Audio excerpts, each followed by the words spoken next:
ത്രിയേക ദൈവത്തിൻ്റെ വലിയ തിരുനാമം മഹത്വപ്പെടുമാറാകട്ടെ. വാത്സല്യ സഹോദരങ്ങളെ, സങ്കീർത്തന മാതിരിയുടെ 145 എപ്പിസോഡിലേക്ക് ഏവരെയും ഹൃദ്യമായി സ്വാഗതം ചെയ്യും. കഴിഞ്ഞ 144 എപ്പിസോഡുകളിലായി 36 സങ്കീർത്തനം വരെയുള്ള ഭാഗങ്ങൾ ദൈവകൃപയിൽ നമ്മൾ ധ്യാനിച്ചു കഴിഞ്ഞു. ഈ ധ്യാനം വ്യക്തിപരമായും ആത്മീകമായും പറയുന്ന എനിക്കും കേൾക്കുന്ന അനേകർക്കും പ്രയോജനകരമായി വരുന്നു എന്നുള്ളത് സന്തോഷത്തോടെ ഓർത്ത് ദൈവത്തെ സ്തുതിക്കുന്നു. ഈ എപ്പിസോഡിൽ 37 സങ്കീർത്തനത്തിലേക്ക് നമ്മൾ പ്രവേശിക്കുകയാണ്. 37 സങ്കീർത്തനം ദാവീദ് രാജാവിനാൽ തന്നെ വിരചിതമാണ്. 40 വാക്യങ്ങൾ ഉൾക്കൊള്ളുന്ന സാമാന്യം ദീർഘമായ ഒരു സങ്കീർത്തനമാണിത്. എല്ലാ സങ്കീർത്തനങ്ങളുടെ സ്ട്രക്ചർ പോലെ ഭക്തൻ്റെ പ്രാർത്ഥനകൾ, പരാതികൾ, ആവലാതികൾ,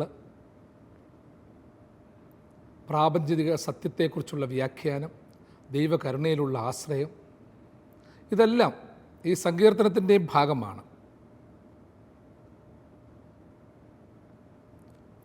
ഒരേ സമയം ഈ സങ്കീർത്തനത്തിൻ്റെ ആദ്യ ഭാഗങ്ങൾ ചില പ്രസ്താവനകളാണ്.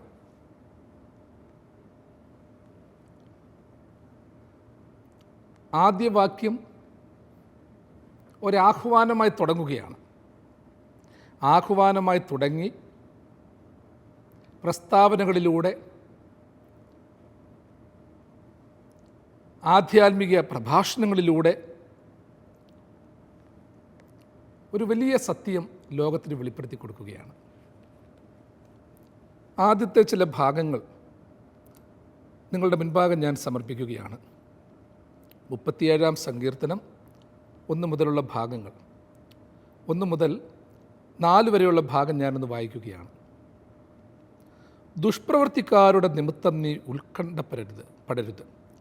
നീതികേട് ചെയ്യുന്നവരോട് അസൂയപ്പെടുകയും അരുത്. അവർ പുല്ലുപോലെ വേഗത്തിൽ ഉണങ്ങി പച്ചച്ചെടി പോലെ വാടിപ്പോകുന്നു. യഹോവയിൽ വിശ്വസിച്ച് നന്മ ചെയ്യുക, അപ്പോൾ ഭൂമിയിൽ സുരക്ഷിതനായി വസിക്കാം.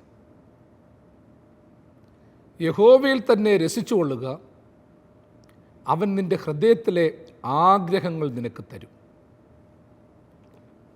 36 സങ്കീർത്തനത്തിൽ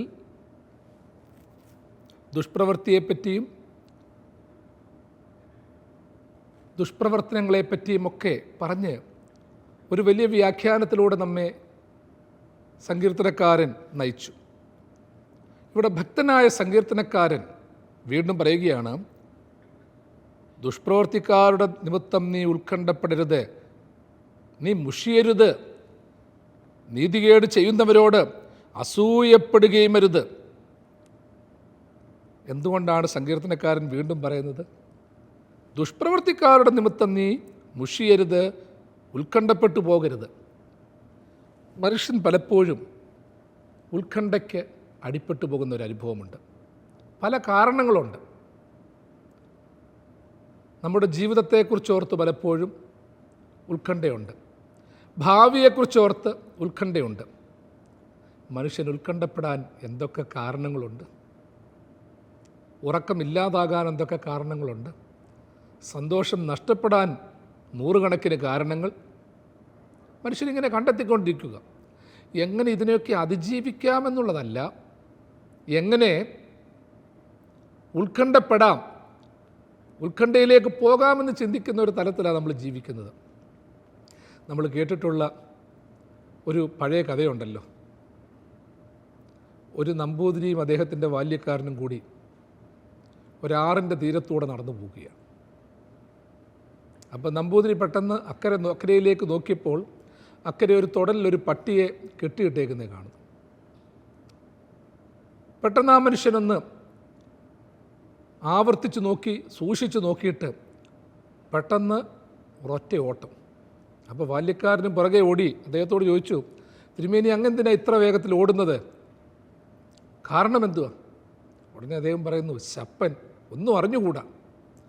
ഏതെങ്കിലും കാരണവശാൽ ഈ നദിയിലെ വെള്ളം പറ്റുകയും ആ പട്ടി തൊടൽ പൊട്ടിക്കുകയും ചെയ്താൽ അതിക്കരെ വന്ന് നമ്മളെ കടിക്കത്തില്ലയോ പോഷ, അതുകൊണ്ടല്ലേ നാം ഓടിയത് എന്ന് ചിന്തിക്കുന്ന ഒരു തലത്തിലാണ് പലപ്പോഴും നമ്മൾ ജീവിക്കുന്നത്. ഉത്കണ്ഠയുടെ കാരണങ്ങൾ അനേകമാണ്. മനുഷ്യൻ്റെ ജീവിതത്തിൽ അങ്ങോളം ഇങ്ങോളം നിരാശ ബാധിച്ചിട്ടുണ്ട്. ടെൻഷൻ എന്ന് പറയുന്നത് അതിൻ്റെ അങ്ങ് ഏറ്റവും ഉന്നത ലെവലിലാണ് നിൽക്കുന്നത്. അപ്പോൾ അങ്ങനെയുള്ളൊരു സാഹചര്യത്തിൽ ജീവിക്കുന്ന നമ്മൾ ഈ സങ്കീർത്തന ഭാഗം ശ്രദ്ധേയമായി കേൾക്കണം, വായിക്കണം. ദുഷ്പ്രവർത്തിക്കാരുടെ നിമിത്തം നീ ഉത്കണ്ഠപ്പെടരുത്. അപ്പോൾ ഈ ഉത്കണ്ഠയുടെ കാരണത്തെപ്പറ്റി അനേക കാര്യങ്ങളുണ്ടെങ്കിൽ തന്നെയും ഇവിടെ സങ്കീർത്തനക്കാരൻ പറയുന്നത് ദുഷ്പ്രവൃത്തി ചെയ്യുന്നവനെ പറ്റി ഓർത്ത് നീ ഉത്കണ്ഠപ്പെടരുത്. നമുക്കൊക്കെ പലപ്പോഴും ഇതല്ലയോ ചിന്ത? ഇതല്ലേ പല കാരണങ്ങൾ കൊണ്ടാണ് നമ്മൾ ഉത്കണ്ഠപ്പെട്ടു പോകുന്നത്. അയ്യോ, അവൻ ഒരുപാട് തിന്മ ചെയ്യുന്നു, ഒരുപാട് തെറ്റ് ചെയ്യുന്നു, അവനൊരുപാട് പാപം ചെയ്യുന്നു, എന്നെ നശിപ്പിക്കുമ്പോൾ നമുക്കങ്ങ് ഒരുപാട് പേടിയാണ്. വെറുതെ പോയാലും അവൻ എന്നെ നശിപ്പിച്ച് കളയുമോ, എനിക്ക് എന്തെങ്കിലും ദോഷം ചെയ്യുന്ന സംഗതികൾ അവൻ്റെ കയ്യിലുണ്ടോ, ഇതൊക്കെ മനുഷ്യൻ്റെ മനസ്സിലുണ്ട്. പണ്ടത്തെ കാലത്ത് പറയും, അയ്യോ അവൻ കൂടോത്രം ചെയ്യുന്നു, അവൻ നശിപ്പിക്കുന്നു, അവൻ നോക്കിയത് കൊണ്ടാണ് എനിക്ക് എൻ്റെ കൃഷി തകർന്നു പോയത്, അല്ലെങ്കിൽ എൻ്റെ കൊച്ചു പഠിക്കാതായത്, അല്ലെങ്കിൽ അവളെന്തോ കൊടുത്തതിൽ പിന്നാണ് അസുഖം വന്നത്. ഇങ്ങനെ ഒത്തിരി ഒത്തിരി വ്യാഖ്യാനങ്ങൾ നമ്മുടെയൊക്കെ ജീവിതത്തിലുണ്ട്. ഹൃദയപൂർവ്വം പ്രാർത്ഥനാപൂർവ്വം നമ്മൾ ചിന്തിക്കേണ്ട ഒരു പ്രധാനപ്പെട്ട സംഗതിയാണ് പ്രിയമുള്ളവരെ. ദുഷ്പ്രവർത്തിക്കാരെക്കുറിച്ച് ഓർത്ത് ഉത്കണ്ഠപ്പെടേണ്ട, നീതികേട് ചെയ്യുന്നവരോട് അസൂയപ്പെടേണ്ട. സങ്കീർത്തനക്കാരൻ ഒരു വലിയൊരു ആഹ്വാനം അങ്ങ് നടത്തുക. സങ്കീർത്തനം തുടങ്ങുമ്പോഴേ പറയുകയാണ്. നമ്മൾ കേട്ടിട്ടുള്ള മറ്റൊരു കഥ, ഒരു സന്യാസി അദ്ദേഹത്തിൻ്റെ ആശ്രമത്തിൽ ഭയങ്കരമായിട്ട് പ്രാർത്ഥിച്ചുകൊണ്ടിരിക്കുന്നവന്, ഭയങ്കര പ്രാർത്ഥന. ഇദ്ദേഹത്തിൻ്റെ അടുത്ത് അനേകം ശിഷ്യന്മാർ കടന്നു വരും, പ്രാർത്ഥിക്കാനും ധ്യാനിക്കാനും ഒക്കെ വരും. ഇദ്ദേഹത്തിൻ്റെ തൊട്ടപ്പുറത്ത് ഒരു മോശമായ സ്ത്രീയും താമസിച്ചിട്ടുണ്ടായിരുന്നു, ഇദ്ദേഹത്തിൻ്റെ ആശ്രമത്തോട് ചേർന്ന് തന്നെ. അപ്പോൾ അത് അദ്ദേഹത്തിൻ്റെ മനസ്സിന് ഭയങ്കര നൊമ്പരമാണ്. അപ്പോൾ ഭയങ്കര ഭക്തനായി ജീവിച്ച മനുഷ്യൻ്റെ മനസ്സിലേക്ക് കടന്നു വരുന്നത് മൊത്തം അപ്പുറത്തെ സ്ത്രീയെക്കുറിച്ചുള്ള ആകുലതയാണ്. അവിടെ ആരെങ്കിലും ഒരാൾ കടന്നു വന്നാൽ ഈ മനുഷ്യൻ ചെയ്യുന്നത് ഒരു കല്ലെടുത്ത് വെച്ചേക്കും. അപ്പോൾ ഒരു ദിവസം കഴിയുന്തോറും ഇങ്ങനെ കല്ലുകളുടെ എണ്ണം കൂടിക്കൊണ്ടിരുന്നു. കഥയുടെ തുടർച്ചയായിട്ട് പറയുന്നത് ആ സ്ത്രീ മരിച്ചു, പക്ഷേ അവർ സ്വർഗത്തിൽ പോയി. കാരണം അവസാന ഘട്ടമൊക്കെ ആയപ്പോഴത്തേക്ക് അവർക്ക് ഒത്തിരി പശ്ചാത്താപമായി, അവരതിൽ നിന്നൊക്കെ മാറി ജീവിച്ചു. ഈ സന്യാസിയും മരിച്ചു, അദ്ദേഹം നരകത്തിലും പോയി. നരകത്തിൽ പോയി കഴിഞ്ഞപ്പോൾ അദ്ദേഹത്തിന് ഭയങ്കര പരാതി. അദ്ദേഹം ചോദിക്കുന്നു, ഈശ്വര എന്ത് പരിപാടിയാണ് കാണിച്ച്? മോശമായി ജീവിച്ചവൾ, ഒരു ദിവസം അനേകം പുരുഷന്മാരെ പ്രാപിച്ചവൾ സ്വർഗത്തിലും, ഞാനിതാ നരകത്തിലും. അപ്പോൾ ഉടനെ സർവേശ്വരൻ അവനോട് പറഞ്ഞു, മോനെ, നിൻ്റെ ജീവിതത്തിൽ എപ്പോഴും ഒരു ചിന്ത മാത്രമേ ഉണ്ടായിരുന്നുള്ളൂ, ഭയങ്കര ഭാരമാണ്. അവളുടെ അടുക്കൽ ആരൊക്കെ വരുന്നു, ആരൊക്കെ വരുന്നു, ആരൊക്കെ വരുന്നു, ഈ ഒരു ചിന്തയാണ്. ഈ ചിന്ത നിൻ്റെ ആത്മീയതയെ കളഞ്ഞു, നിൻ്റെ തീവ്രതയെ കളഞ്ഞു, ഏകാഗ്രതയെ നശിപ്പിച്ചു. എന്നാൽ അവളാകട്ടെ പാപം ചെയ്തെങ്കിലും തൻ്റെ പാപത്തെ ഓർത്ത് പശ്ചാത്തപിച്ചു. നിനക്ക് നിൻ്റെ കാര്യത്തെക്കുറിച്ച് ഓർത്ത് പശ്ചാത്തപിക്കാൻ നിനക്ക് സമയം കിട്ടിയില്ല. നിൻ്റെ മനസ്സിലെ ഉത്കണ്ഠ മൊത്തം, ഭാരം മൊത്തം അവൾ ചെയ്യുന്ന പാപങ്ങളെക്കുറിച്ച് മാത്രമാണ്. ഇന്ന് ആധുനിക ലോകത്തിൻ്റെ അവസ്ഥയും ഇത് തന്നെ. ഉത്കണ്ഠകളുടെ കൂട്ടത്തിലേക്ക് ചില വ്യക്തിത്വങ്ങളെക്കുറിച്ച് ഓർത്തുള്ള ഉത്കണ്ഠ. അയ്യോ, അവനൊത്തിരി പാപം ചെയ്യുന്നുണ്ട്, അവളൊത്തിരി പാപം ചെയ്യുന്നുണ്ട്. ഇന്ന് നമ്മുടെ മലയാളികളുടെ ഒരു ഹോബിയായിട്ട് മാറിയേക്കോ ഇത്. പല കാര്യങ്ങളെക്കുറിച്ച് ഉത്കണ്ഠപ്പെടുന്നതിൻ്റെ ഇടയിൽ അവൻ എവിടോട്ടാണ് പോയത്, അവളെ കാണാൻ ആരൊക്കെയാണ് വന്നത്, എന്താ താമസിച്ചത്, ഒരു 100 ചോദ്യങ്ങളാണ്. അങ്ങനെയുള്ളവരെക്കുറിച്ച് ഓർത്ത് ഉത്കണ്ഠപ്പെടുന്നതിന് പകരം അവർക്ക് വേണ്ടി പ്രാർത്ഥിച്ചാൽ എത്രയോ നല്ലൊരു തലമാണ് ഉണ്ടാകുന്നത്. നീതികേട് ചെയ്യുന്നവരോട് അസൂയപ്പെടാതെ അവർക്ക് വേണ്ടി പ്രാർത്ഥിച്ച് അനുഗ്രഹിച്ചാൽ എത്ര ചേഞ്ച് വരും. അതുകൊണ്ടാണ് പറഞ്ഞത്, ചില കാര്യങ്ങളെക്കുറിച്ച് അനാവശ്യമായ ഉത്കണ്ഠകൾ മനസ്സിൽ നിന്ന് മാറ്റണം. ആരെങ്കിലും ഒരു മനുഷ്യൻ തിന്മയിലാണെങ്കിലും ദൈവത്തെ അറിയാതെ ജീവിച്ചാലും അവനെക്കൊണ്ട് ദോഷം ചെയ്യാൻ ദൈവം അനുവദിക്കത്തില്ല എന്ന് വിശ്വസിക്കാൻ സാധിക്കണം. ദൈവം എനിക്കുണ്ടെങ്കിൽ ദൈവമില്ലാത്തവൻ എന്ത് തിന്മ ചെയ്യാൻ പറ്റും? ദൈവം എനിക്ക് അനുകൂലമെങ്കിൽ പ്രതികൂലമായിട്ട് ആര് കടന്നു വരും? ഇപ്പോഴും അന്ധവിശ്വാസത്തിൽ ജീവിക്കുന്നവർ പലരുമാണ്. അവരൊക്കെ പറയുന്നതാ, അവർ അത് ചെയ്തു ഇത് ചെയ്തു. പ്രിയമുള്ളവരെ, നീതിയുള്ള സത്യവാനായ ദൈവം, ആകാശത്തെയും ഭൂമിയെയും സൃഷ്ടിച്ച ദൈവം, സർവ്വചരാചരങ്ങളെ സൃഷ്ടിച്ച ദൈവം, ഗ്രഹങ്ങളെയും നക്ഷത്രങ്ങളെയും ഉണ്ടാക്കിയ ദൈവം എനിക്കും നിങ്ങൾക്കും കൂട്ടായിട്ടുണ്ടെങ്കിൽ ഗ്രഹങ്ങളെ കൊണ്ടോ നക്ഷത്രങ്ങളെ കൊണ്ടോ സമയങ്ങളെ കൊണ്ടോ എങ്ങനെ ദോഷമുണ്ടാകും? അപ്പോൾ ദൈവത്തേക്കാൾ ഉപരിയായി ദൈവത്തിൻ്റെ കരുതലിനെ മറികടന്ന് ഈ ദോഷൈക ശക്തികൾ എന്നെ സമീപിക്കുമെന്ന് മനസ്സിൽ ഒരു ഭാരം വരുമ്പോൾ, ഒരു ഉത്കണ്ഠ വരുമ്പോൾ, ആരെക്കുറിച്ചെങ്കിലും സംശയം വരുമ്പോൾ വിശ്വാസത്തിൻ്റെ കോട്ടയ്ക്ക് കളങ്കം വരും, പ്രശ്നം വരും, അവിടെ നാശമുണ്ടാകും. അതിലൂടെ പലതും കടന്നു വന്നെന്നിരിക്കും. അതുകൊണ്ട് വീണ്ടും ആവർത്തിച്ചു പറയട്ടെ, ദാവീദിൻ്റെ വാചകം, ദുഷ്പ്രവർത്തിക്കാരുടെ നിമിത്തം നീ മുഷിയരുത്, നീ ഉത്കണ്ഠപ്പെടാൻ പാടില്ല, കാര്യങ്ങളെക്കുറിച്ച് ഓർത്ത് ബാധ്യതപ്പെടാൻ പാടില്ല, വേദനയിലേക്ക് പോകാൻ പാടില്ല. നീതികേട് ചെയ്യുന്നവരോട് അസൂയപ്പെടരുത്. എങ്ങനെയാണ് നീതികേട് ചെയ്യുന്നവരോട് അസൂയപ്പെടുന്നത്? നമ്മൾ പറയത്തില്ലേ, ഓരോരുത്തർക്കും നമ്മൾ അസൂയപ്പെടുക എന്ന് പറയുന്നത്, ഒരു മനുഷ്യൻ നമ്മളെക്കാൾ ഉയർന്നു പോകുമ്പോൾ, സമ്പന്നനാകുമ്പോൾ, മിടുക്കരാകുമ്പോൾ, നമുക്ക് വെല്ലുവിളിയാകുമ്പോൾ മനുഷ്യ മനസ്സിൽ സ്വാർത്ഥപരമായ അസൂയൊക്കെ ഉണ്ടാകാം. പക്ഷെ നീതികേട് ചെയ്യുന്നവരോട് അസൂയപ്പെടരുത് എന്ന് പറയുമ്പോൾ എന്താണ് അതിൻ്റെ കാരണം? നീതികേട് ചെയ്യുന്നവർ ദൈവത്തിൽ നിന്ന് അകന്ന് ജീവിക്കുന്നവരാണ്. നീതികേട് ചെയ്യുമ്പോൾ പെട്ടെന്ന് നാശമൊന്നും വരത്തില്ല. അവർക്കും ഉയർച്ചയുണ്ടാകും, അവർക്കും ബലമുണ്ടാകും. നമുക്കങ്ങ് അസൂയ, ദൈവമേ ഞാൻ ഒത്തിരി പ്രാർത്ഥിച്ചു, ഞാൻ ദൈവത്തെ വിളിച്ചു, പക്ഷേ എനിക്കെന്നിട്ടും അങ്ങ് ദുരിതവും വേദനയുമാണ്, എനിക്ക് നൊമ്പരങ്ങളാണ്, അസ്വസ്ഥതകളും കുറവുകളുമായി എനിക്കുള്ളത്. അവൻ ദൈവത്തെ വിളിക്കാതെ ജീവിച്ചു, പ്രാർത്ഥിക്കാതെ ജീവിക്കുന്നു. അവൻ്റെ മക്കൾക്ക് ജോലിയായി, നല്ല പദവിയായി, നല്ല വീടായി, കൂടായി, വാഹനമായി, എനിക്കെന്തോ കിട്ടി. എൻ്റെ പ്രിയപ്പെട്ടവരെ, നീതികേടിൽ ജീവിച്ച്, അനീതിയിൽ ജീവിച്ച് സമ്പന്നരോ പ്രതാപികളോ അധികാരികളോ ആകുന്നവരെ ഓർത്ത് ആത്മീകതയിൽ ജീവിച്ച് ഭൗതികമായ നഷ്ടങ്ങൾ അനുഭവിക്കുന്ന അവസ്ഥ വരുമ്പോൾ അസൂയ ഉണ്ടാകാൻ പാടില്ല, നിരാശ ഉണ്ടാകാൻ പാടില്ല, വേദന ഉണ്ടാകാൻ പാടില്ല. നമുക്ക് പ്രിയമുള്ളവരെ, ആരോടാണ് നമുക്ക് അസൂയ ഉണ്ടാകുന്നത്? ആരോടാണ് നമ്മൾ അസൂയപ്പെടുന്നത്? ദൈവമില്ലാതെ എന്തൊക്കെ നേടിയാലും അതിലെന്തിനാ അസൂയപ്പെടുന്നത്? എന്തിനാ? അതുകൊണ്ട് തന്നെയാണ് പറയുന്നത്, വിശുദ്ധ സുറിയാനി ക്രിസ്ത്യാനികളുടെ പ്രാർത്ഥനയിൽ വിശുദ്ധ കുർബാന കൊടുക്കുമ്പോൾ പാടുന്നൊരു പാട്ടുണ്ട്, വനവരിടയിലസൂയാദോഷം പാടുണ്ടെങ്കിൽ മനുഷ്യസുധനോ ഡാക്രോബേന്മാർക്കുണ്ടതോ നൂനം. പിതാക്കന്മാർ ധ്യാനാത്മകമായിട്ട് എഴുതിയേക്കുകയാണ്, കർത്താവിൻ്റെ തിരുശരീര രക്തങ്ങൾ ഉദരത്തിൽ വഹിക്കുന്ന വിശ്വാസികളോട് വാനവന്മാർക്ക്, മാലാകമാർക്ക്, ക്രോബേന്മാർക്ക് അസൂയ എന്ന് പറയുന്ന വികാരമുണ്ടെങ്കിൽ ഉറപ്പാട് തോന്നിയിരിക്കും. അവർക്ക് അസൂയയില്ല, പകയില്ല, ഒന്നുമില്ല, അവർ ദൈവത്തെ സ്തുതിക്കുന്നവരാ. എന്ന് വെച്ചാൽ അവർക്ക് പോലും അസൂയ തോന്നുന്ന തലമാണ് ദൈവം മനുഷ്യന് നൽകിയിരിക്കുന്നത്. അത്രമാത്രം ഉന്നതമായ പദവിയാണ്, പുത്രത്വത്തിൻ്റെ പദവിയാണ്, മാലാകമാരേക്കാൾ മുകളിലുള്ള പദവിയാണ്.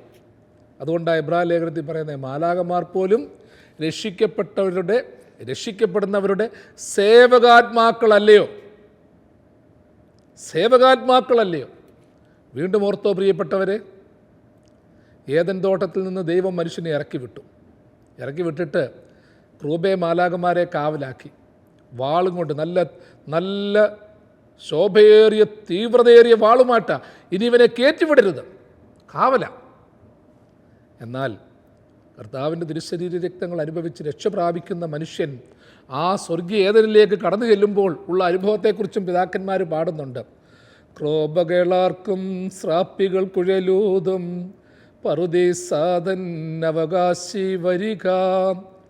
അല്ലയോ പറുദീസായുടെ അവകാശിയെ, ഞങ്ങൾ കാവൽക്കാരാ. അവർ തപ്പുകളോടും കിന്നരത്തോടും കൂടി നീ കടന്നു വന്നാട്ട്, പറുദീസായിലേക്ക് പ്രവേശിച്ചാട്ട്, നിൻ്റെ പിതാവിനോടൊപ്പം ഇരുന്നാട്ട്, നമ്മുടെ ദൈവത്തോടൊപ്പം വസിച്ചാട്ട് നമുക്കൊരുമിച്ച് ദൈവത്തെ സ്തുതിക്കാം. അതൊരു വലിയൊരു അനുഭവമാണ്.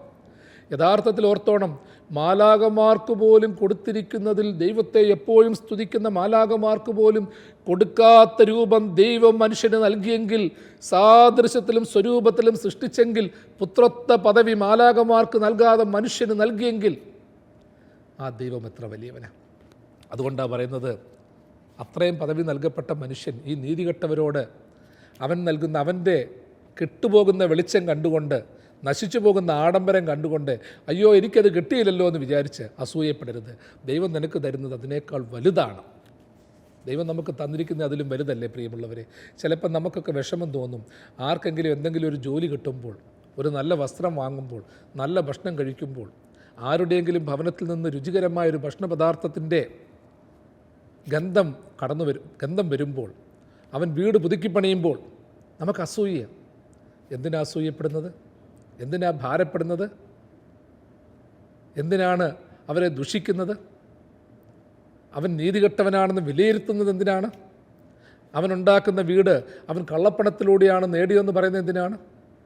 അവൻ പാസ്സാകുന്നത് കോപ്പിയടിച്ചാണെന്ന് പറയുന്നത് എന്തിനാണ്? അവൻ ഉയർച്ച കിട്ടുമ്പോൾ അനർഹമായിട്ടാണ് കിട്ടുന്നതെന്ന് പറയുന്നത് എന്തിനാണ്? ഇതൊന്നും പറയാൻ വിധിക്കപ്പെട്ടവരല്ല നമ്മൾ. ഓർത്തോണം, നീതികെട്ടവരോട് പോലും അസൂയപ്പെടരുതേ എന്ന് സങ്കീർത്തനക്കാരൻ ആവർത്തിച്ച് പറയുമ്പോൾ, നീതിയുള്ളവരോട് അസൂയപ്പെടരുതെന്നുള്ള ഒരു മറ്റൊരനുഭവം അതിൻ്റെ അകത്ത് കിടപ്പുണ്ട്.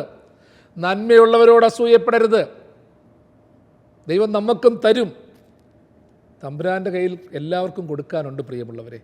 അത് ഘട്ടം ഘട്ടമായി ദൈവം നമുക്ക് തന്നുകൊള്ളും. അവർ പുല്ലുപോലെ വേഗത്തിൽ ഉണങ്ങി പച്ചച്ചെടി പോലെ വാടിപ്പോകുന്നു.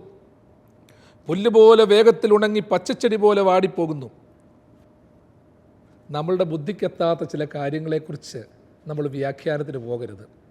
ദുഷ്പ്രവർത്തിക്കാരെക്കുറിച്ച് ഓർത്ത് ഉത്കണ്ഠപ്പെടരുതേ എന്ന് പറഞ്ഞ സങ്കീർത്തനക്കാരൻ പറയുകയാണ്, നമ്മുടെ സമാധാനം കളയണ്ട, അവനെക്കുറിച്ച് ഓർത്ത് ഉത്കണ്ഠപ്പെടേണ്ട എന്ന് പറയുമ്പോൾ ഓർത്തോണം, നിൻ്റെ സമാധാനം കളയരുത് സഹോദര. നീ സമയം കളയണ്ട, നിരാശപ്പെട്ടു പോകണ്ട. അവനെക്കുറിച്ച് ഓർത്ത് കഴിഞ്ഞാൽ പിന്നെയും മനസ്സിലിങ്ങനെ തറഞ്ഞു കയറും. മനസ്സ് ഒത്തിരി അസ്വസ്ഥതകൾ വരും.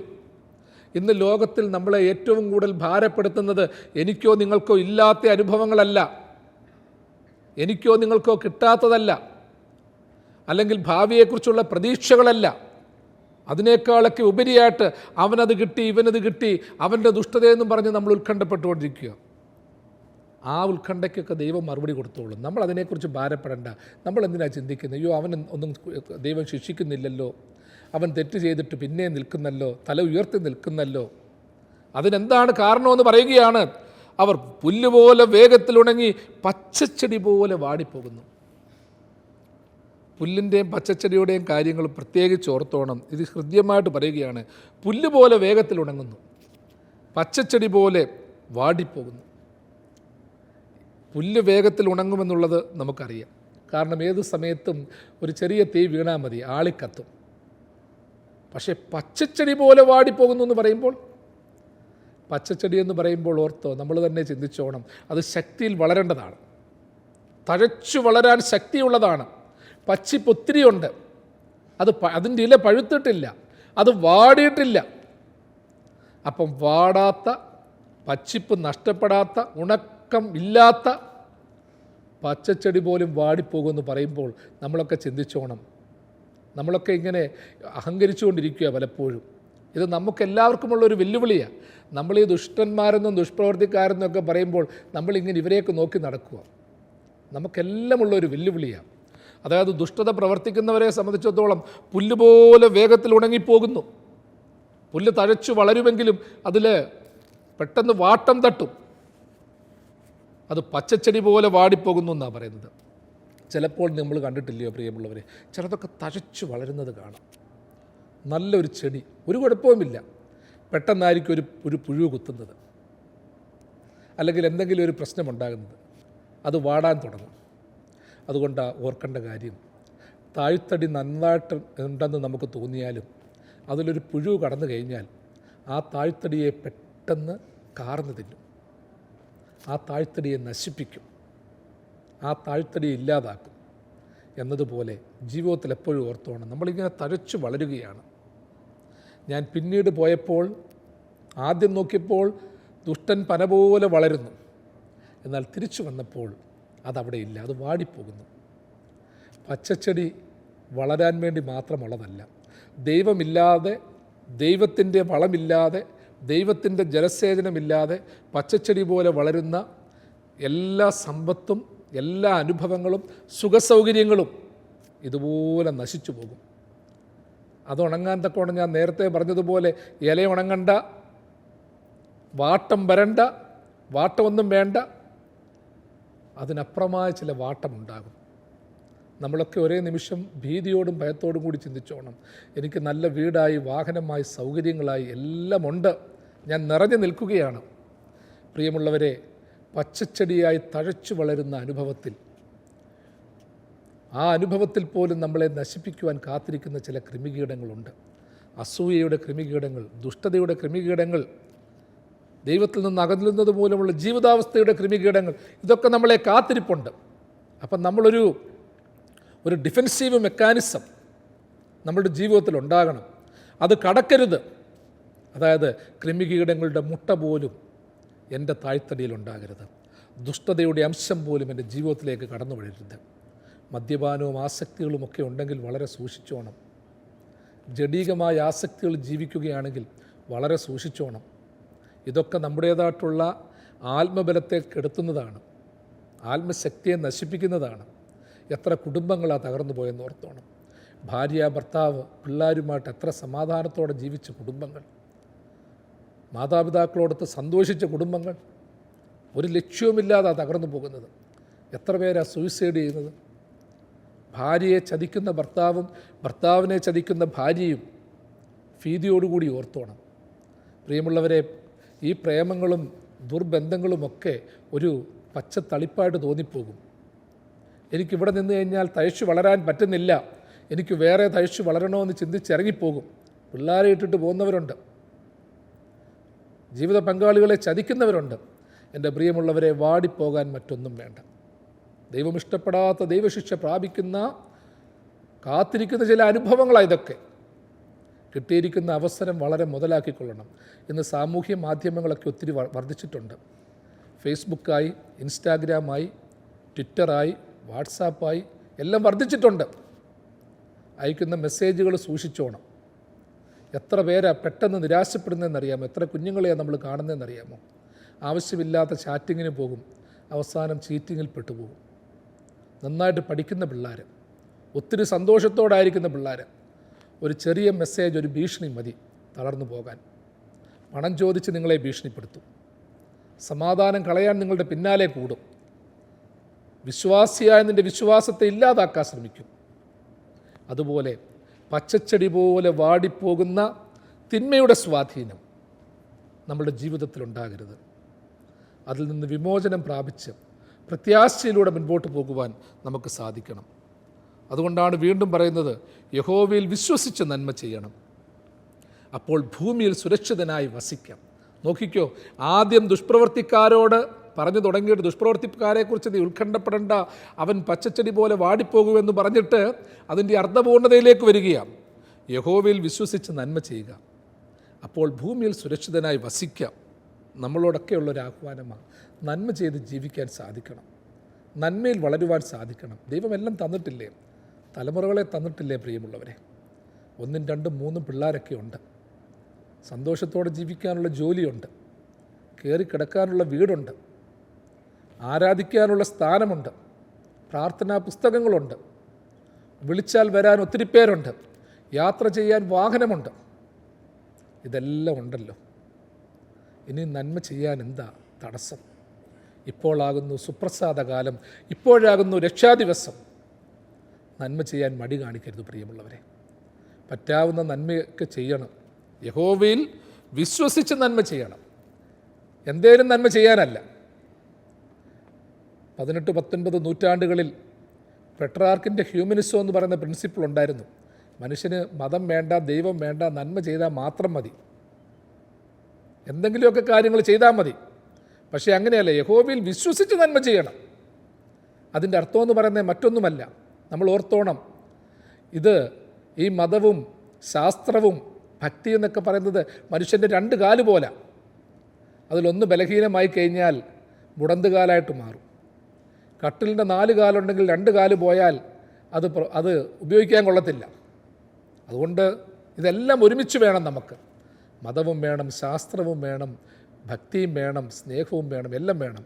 അതുകൊണ്ട് എനിക്ക് വിശ്വാസമൊന്നുമില്ല, ഞാൻ ചില നന്മകൾ ചെയ്തോളാം, ചിലരെ സഹായിച്ചോളാം. അതുകൊണ്ട് ഓർത്തോണം, സാത്താനും ചില നന്മകളൊക്കെ ചെയ്യിക്കുമെന്ന് തോന്നും കേട്ടോ. സാത്താനും ഭയങ്കര ദാനധർമ്മിയാണ്, ഭയങ്കര സഹാനുഭൂതിയൊക്കെ കാണിക്കുന്നവനാണ്. അയ്യോ, ഇത് തിന്നാൽ നീ ദൈവത്തെ പോലാകും, ഈ പഴം തിന്നാൽ നീ മിടുക്കനാകും, അയ്യോ നീ നഗ്നനാണെന്ന് ഞാൻ കാണിച്ചു തരും, ഉടുക്കാനുള്ള വസ്ത്രം ഓടിക്കും. ദൈവം കൊടുത്ത പ്രകാശ വസ്ത്രം ഇട്ടിട്ട് ഏദനിൽ വെച്ച് കേവലം കാട്ടത്തിയില കൊണ്ട് വസ്ത്രം തുന്നുവാൻ തക്കവണ്ണം മനുഷ്യനെ പ്രേരിപ്പിച്ചവനാണ്, ആദ്യ മാതാപിതാക്കളെ പ്രേരിപ്പിച്ചവനാണ് സാത്താൻ. അവൻ ചില ബുദ്ധിയൊക്കെ കൊടുക്കും, അയ്യോ പല ദാനധർമ്മമൊക്കെ ചെയ്യിപ്പിക്കും, കറയുള്ള കളങ്കമുള്ള നന്മകൾ ചെയ്യിപ്പിക്കും, നന്മയെന്ന് പേരിടിയിപ്പിക്കും. അതുകൊണ്ട് യഹോവയിൽ വിശ്വസിച്ച് നന്മ ചെയ്യണം, യഹോവയിൽ ആശ്രയിച്ച് നന്മ ചെയ്യണം. അപ്പോൾ ഭൂമിയിൽ സുരക്ഷിതനായിട്ട് വസിക്കാം. ഭൂമിയിൽ സുരക്ഷിതനാകണമെന്നുണ്ടെങ്കിൽ പ്രിയമുള്ളവരെ, അവിടെ ഇവിടെയും പോയിട്ട് കാര്യമില്ല. ഭൂമിയിൽ സുരക്ഷിതത്വം നമുക്ക് വേണം. സുരക്ഷിതത്വം നഷ്ടപ്പെടുന്ന കാലത്ത്, സുരക്ഷിതത്വമില്ലാത്ത കാലത്ത്, ഭീതിയുള്ള കാലത്ത്, സ്വസ്ഥതയില്ലാത്ത കാലത്ത് ഒരു സുരക്ഷിതത്വം നമുക്ക് വേണ്ടേ? ഒരു സുരക്ഷിതത്വം വേണം. ആ സുരക്ഷിതത്വത്തിന് ദൈവത്തിലുള്ള ആശ്രയം തന്നെ വേണം, ദൈവത്തിലുള്ള സമർപ്പണം വേണം, ആ ഒരു അനുഭവം വേണം. അതിനുവേണ്ടി ദൈവം നമ്മെ സഹായിക്കട്ടെ. തൻ്റെ വലങ്കരം നീട്ടി നിങ്ങളെല്ലാവരെയും സദാകാലവും വാഴ്ത്തി അനുഗ്രഹിക്കട്ടെ.